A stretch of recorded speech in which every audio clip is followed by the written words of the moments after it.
Hi everyone, hope you're all doing well today.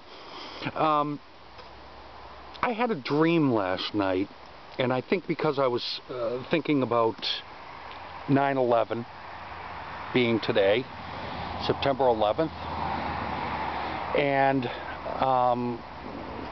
I thought I'd share with you what was how I remember September 11th. You know, I think for a lot of people it's sort of like remembering like when the day JFK was shot. That's how I sort of feel about September 11th. So I'm going to try to quickly tell you what I was doing that day.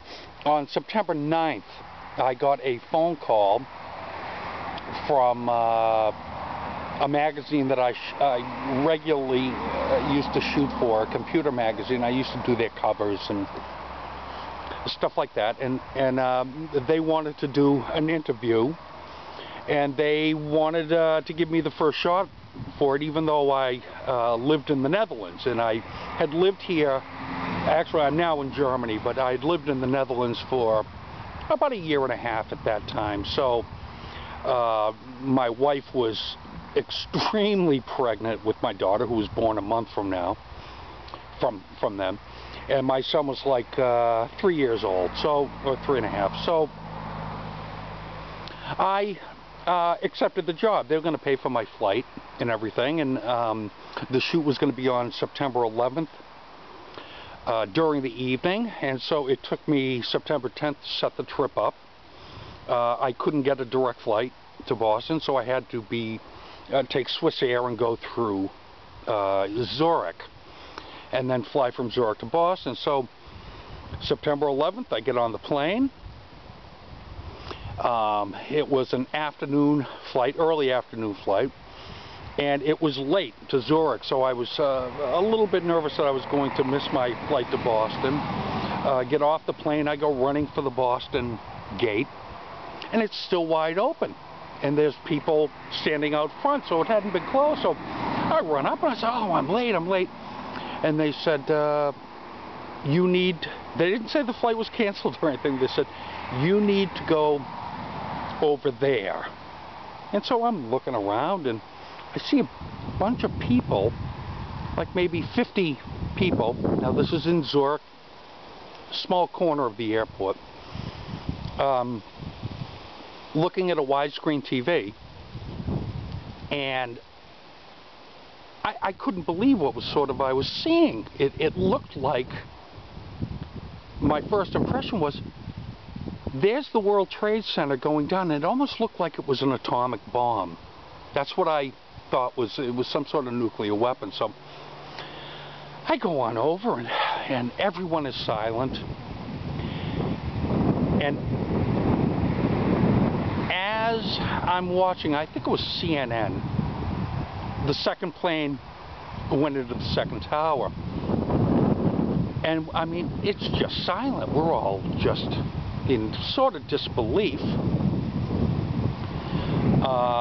Of course, they are constantly announcing that all flights to the U.S. are now done, and in like 10 seconds, the airport seemed to erupt, and people are running everywhere to try to get information, to get to a phone, to whatever. So I'll try to make a long story short. It took me roughly 6 hours from then to actually get to a counter to see what my options were.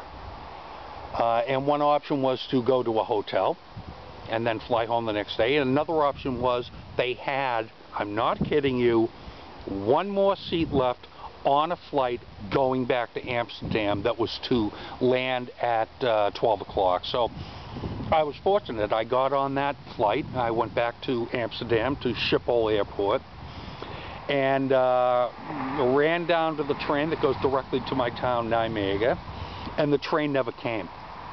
And it was the last train to Nijmegen. So I ended up sleeping at the airport, but I didn't sleep. You know, at Schiphol was very interesting. They have like a side of a building that is a TV screen that you can sit out and look at. It's in some movies, actually. You might have seen it.